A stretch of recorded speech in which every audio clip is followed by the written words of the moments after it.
What happened back there? I don't care. Hey, I've got an idea. Let's rock talk.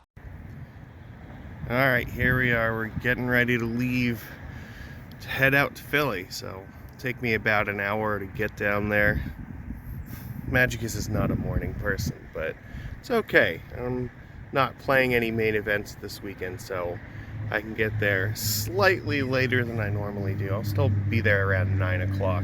So, alright, it's time to go. Alright, well, we made it. We're here. Let's go inside and see what kind of wonders we can find. Alright, we got our badge here. But waiting in this line, just trying to get into the hall. It's gonna be forever.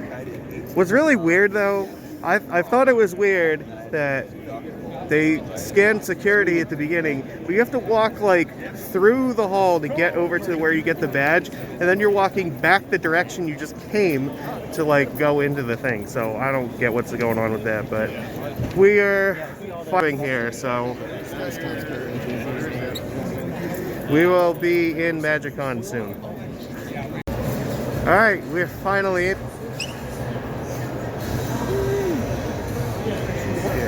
You know what I see over here? We gotta go, let's go look at the love sack thing. Look, as a Magic player, there is very little I can imagine that like I wouldn't spend $1,000 on, but a fucking beanbag chair.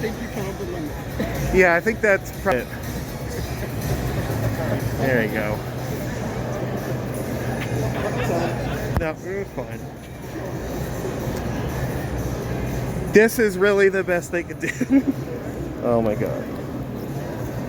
Beanbag chairs are not the... Go buy like Power or something, or Dual Lands. Don't buy the chair. This is it. This is the chair. It comes with this nice booster box, so it's either this or an underground seat. Cool. We just met Dana Fisher.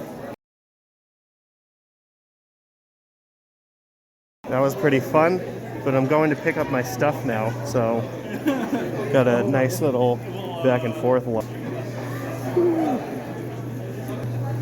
So, alright, let's see what we get from this. Okay, so yeah, we just, had our nice cool chat with Dana Fisher, so there should be a picture of that.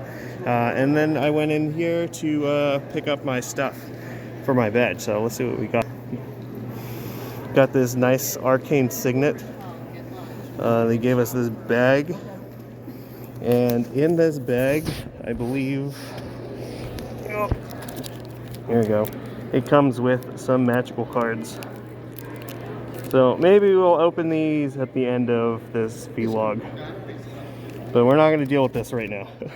So that's what our swag looks like for now. So alright, we'll go and find something else to do at this point. So the tournament hall's got a lot of stuff going on right now, but it looks like prizes. Nikachu is playing somewhere over in that area, so we'll catch up with him in a little bit. But yeah, this is what our play area looks like, and then they have like, the registration area over there. So it's big. It is really big. So it is about a little before 1. We're going outside. We're going across the street.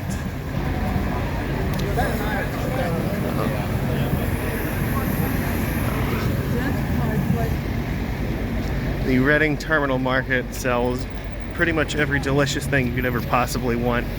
If you can't find something you like in there, then there is no hope for you. So that's where we are going right now. Here.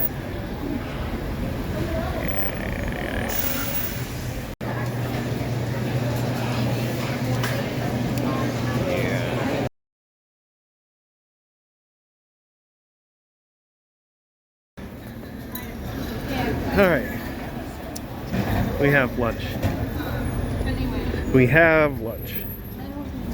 But it is fucking ridiculous in there. There is no time to dick around with a phone.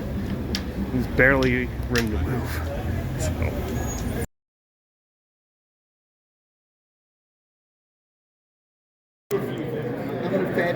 Taking a commander break here.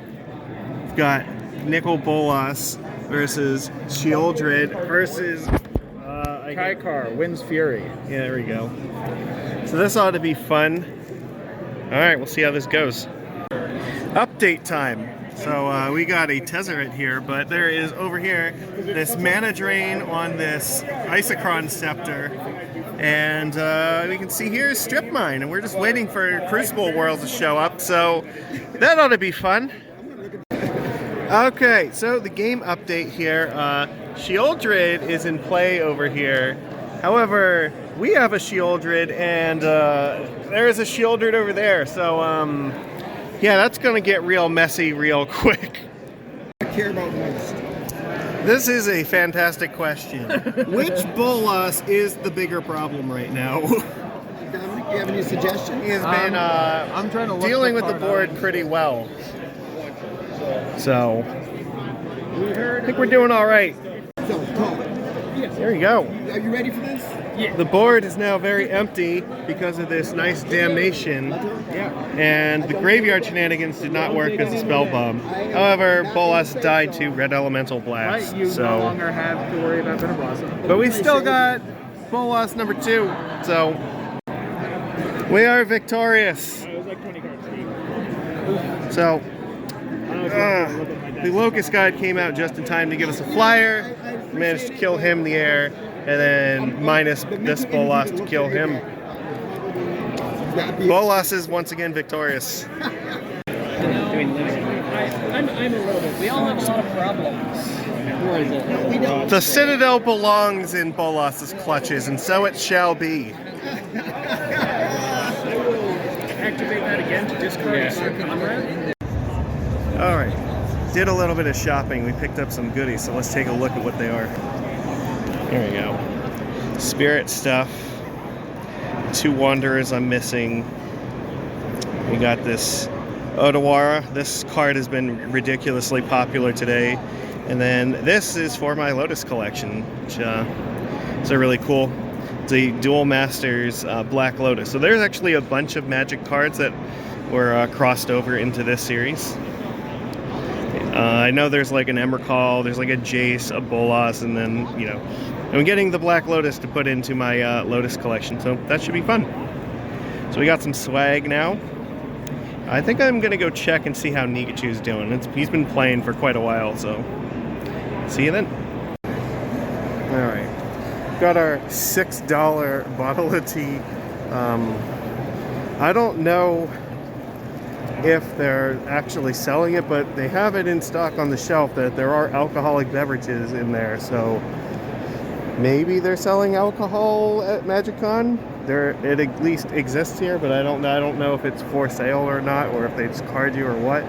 But I don't know. I thought that was interesting because I didn't expect to see it at all, but it is there. So, all right, we made it. So here we are with the end of the day. We saved the best part of this for last. Yeah, of course. This is the icing on the cake.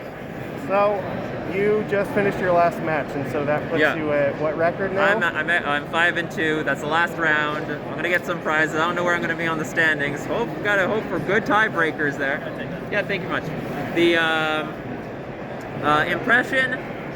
Nobody plays this format. That's my first. I asked all my opponents, and like I could say, out of the 14 players I played against this weekend, 3 people actually play Pioneer, based on how they play. And also, I was asking them, do you play Pioneer regularly? And actually, most people are just like modern players, but this is the main event here, so they brought a Pioneer deck.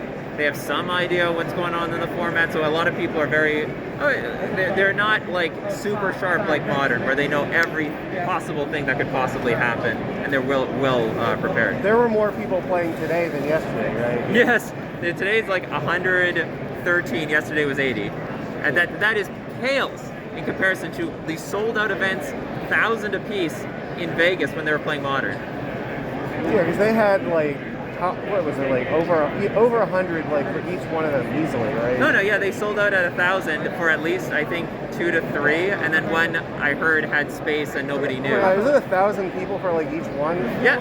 Oh my god, that's insane. It was huge. It was miles long of people, just table after table after table. Like literally 10 times the number of people. Oh yeah, with not even comparable. And so Modern is super popular, still in comparison to Pioneer. It's too bad. I mean, I understand the people who love this format. They're devoted to this format, but it sort of looks like Modern is organically more popular. I think maybe it would help a little bit if they actually got Pioneer onto MTG Arena, so that way you could generate a lot more interest. It definitely would. But Modern's not on Arena. I think we're gonna have to wait and see what happens after the Pro Tour, because this was the first, I would say, that maybe the largest Pioneer event ever, and that might spark a lot of interest. Like people say, oh, those are the top decks, I want to play those decks, and then get into it. We'll see if this is the beginning of a big spark for Pioneer. Did you think that there were like any decks where you're like, that's just unfair, or like that probably is too powerful for Pioneer? No, you know what? I'm playing Blue-White Spirits, and honestly I feel like I have a little bit of game against everything. The only thing that's unfair is like some burn deck playing a billion one-mana removal spells and Rending Volley. That feels unfair to me, but that's probably fair to everybody else. They don't have Lightning Bolt in this format, so... Yeah, they don't. I feel like a burn is probably as fair as it's going to get in like Pioneer without Bolt. Yeah, exactly. So, I mean, I hear a lot of people grumble about Nykthos. Mono Green is one of the best decks, but you know what? It was the best deck for a long time. Rakdos is now, I would think, is the best deck. So another deck moved into that space. And maybe if they evolve this format more, we can see other decks compete with Mono Green. It's been Green versus Rakdos for quite a while now. Yeah. With all like the powerful additions like Shieldred and whatnot, I don't think that's going to change anytime soon. Yeah, probably not. Shieldred is a beating for most decks. There's, I think, new Karn targets too, like the Silex that just came out. Yeah. So, yeah, Mono Green's probably got like some new tools in the set too, so I doubt that's going to change a whole lot. They print green creatures and the Mono Green deck going to get better. Yeah. You decided that you wanted Blue-White Spirits over Bant Spirits. Yeah, okay, my intuition tells me Bant Spirits is better. But the Spirits community, and I'm not smart enough, I don't know the format well enough to make my own Bant Spirits deck. But the Spirits community didn't really evolve the mana base. It was still super painful. Or like another user put only 7 green sources for collected company. I'm like, that's just blatantly dumb.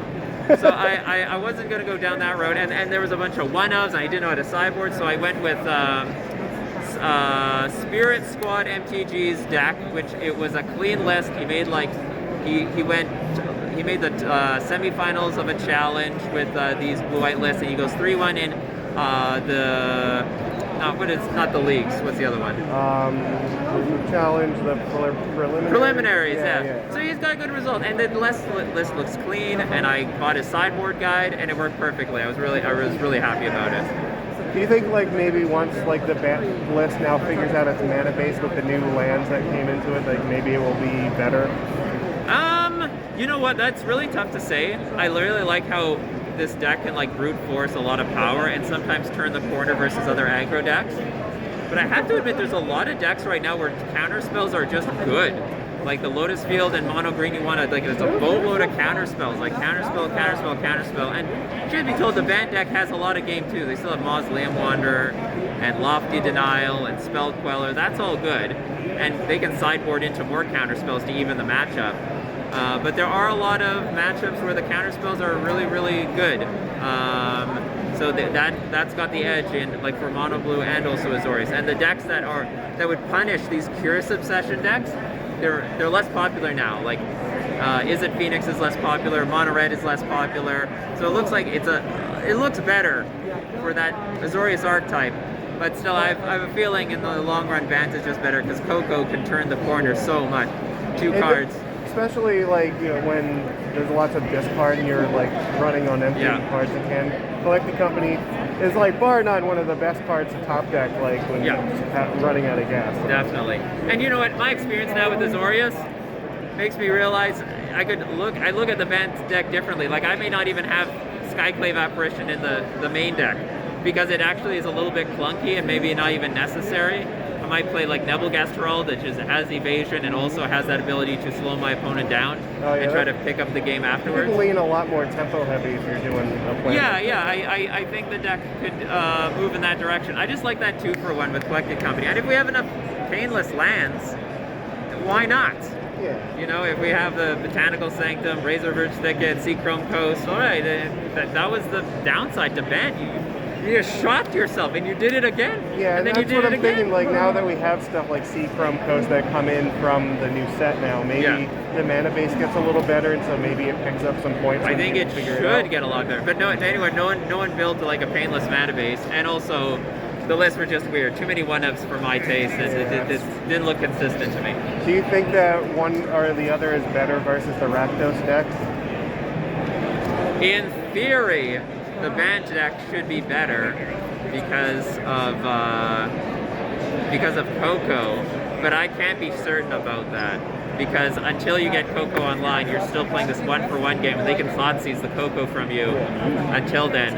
And honestly, Azorius having that cheap, like getting a Curious Obsession online and then protecting the creature for eternity is quite valuable. It was way better than I thought it was going to be. And you don't have to play it immediately, because my fear is they use a removal spell, I counter it, they untap, they kill the creature, and then I lose all my value.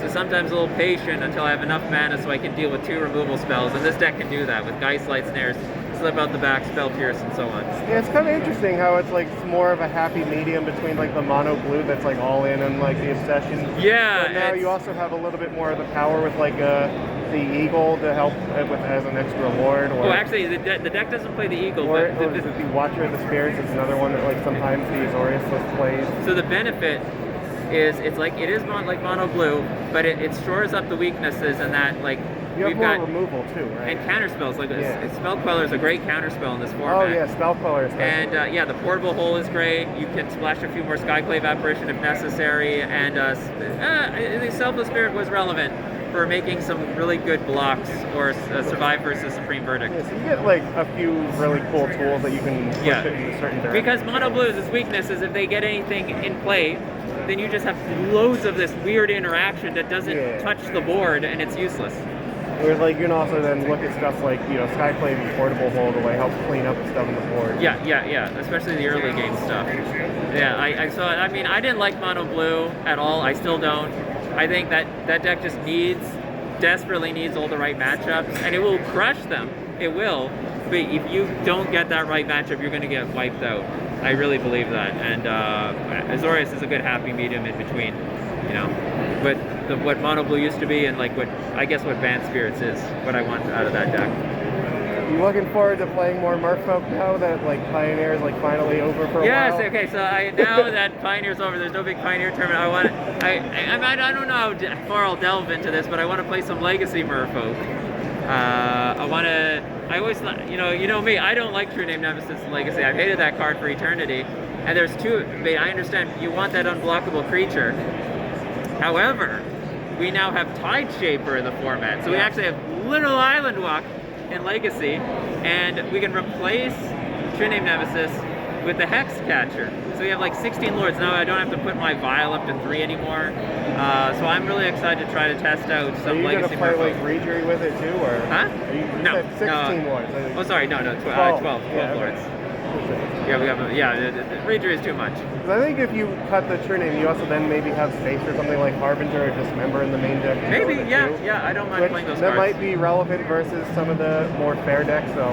Yeah, I think I want to be low lane and interactive. That might be the way to go, because like I've definitely looked at Legacy Fish, and there is some tension between stuff like Wasteland and True Name Nemesis, especially now with like Initiative, where True Name is really good against it, but it's also like slow on turn 3. Yeah. Where they're like often looking to put like Initiative stuff into play on turn 1 or 2. Yeah. It can be hard to get it back, so maybe the way to go is just like topping the curve at 2, and then it makes Wasteland a little bit better, so you can lean into a plan like that better. So.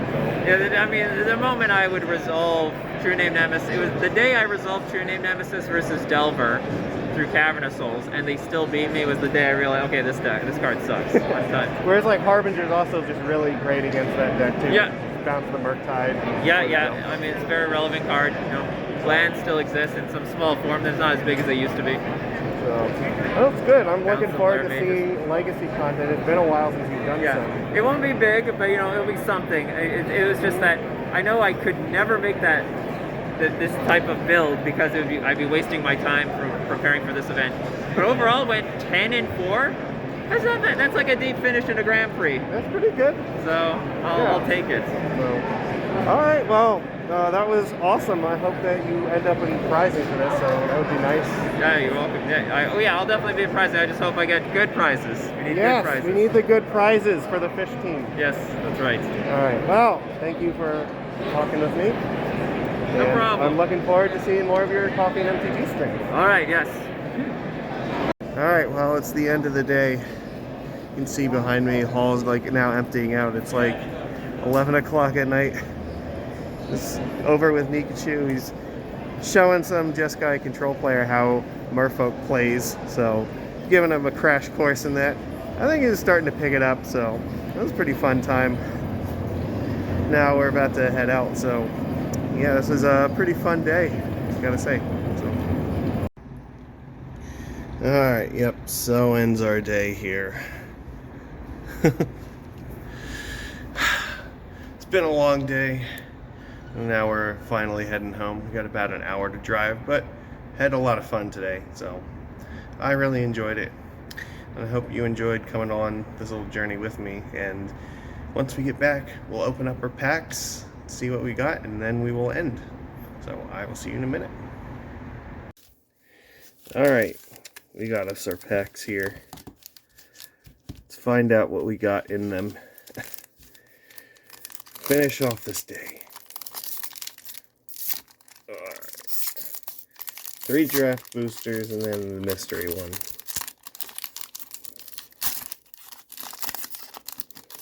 I have no idea what the good cards even are. Alright. Glisa. Cool.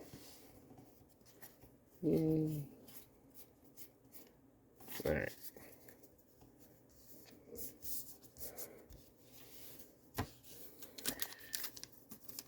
We'll take a look at Glisa.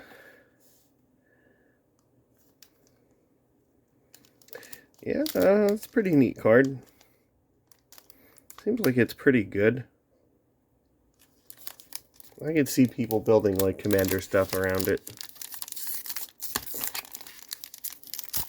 Alright, what do we got? Number 2.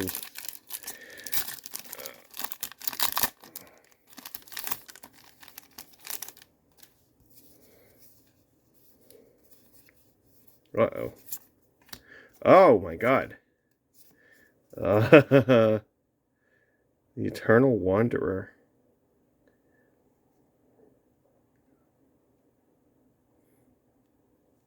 I have no idea what this card is actually going for. Yes, let's take a look.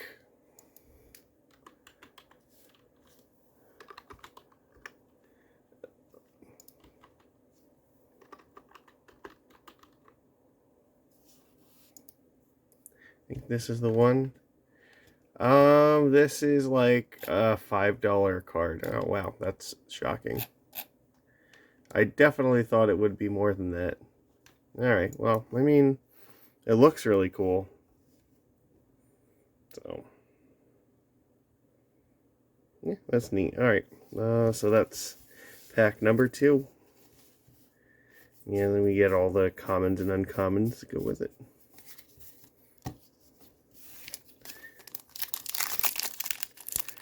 Alright. Let's see what we can find for pack number 3. Got us a poison counter, a foil here, and what the heck does he do? Beginning of combat in your turn. The next time target creature would deal combat damage to one or more players this combat. Prevents that damage, and then it creates a bunch of mites instead. Oh, okay. Oh, this is like the corrupted hero Bladehold. I got it. Yeah. I don't know that it's actually that great of a card, but it's kind of neat. Yeah. This actually, the Sheoldred's Edict is a surprisingly powerful card. I expect that to see a fair bit of Eternal play.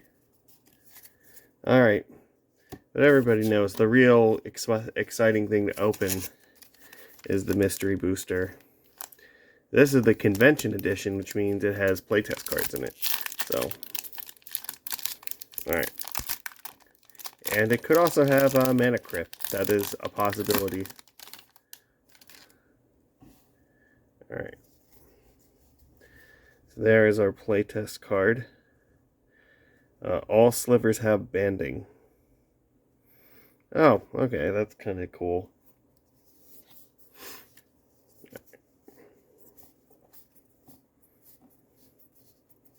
Alright, what are we doing here?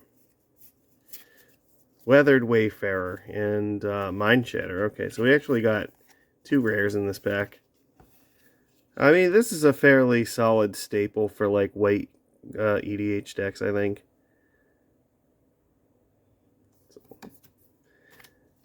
And then, yeah, I mean, this card's just kind of like meh, but alright, well, that's what we opened up, so there we go, that's what we ended with. So, other than that, yeah, not a whole lot else going on here, but I will say Mystery Booster Draft is really fun if you get to do it. Highly recommend it. So, it's the end of our sealed here, or opening up our pack, so. And so, our con experience has come to an end. So I want to thank everybody who was hanging out with me all day, Terrence, Dom, Dwight, Nikachu. It was a blast being able to see all of you, and I hope to be able to do so again soon.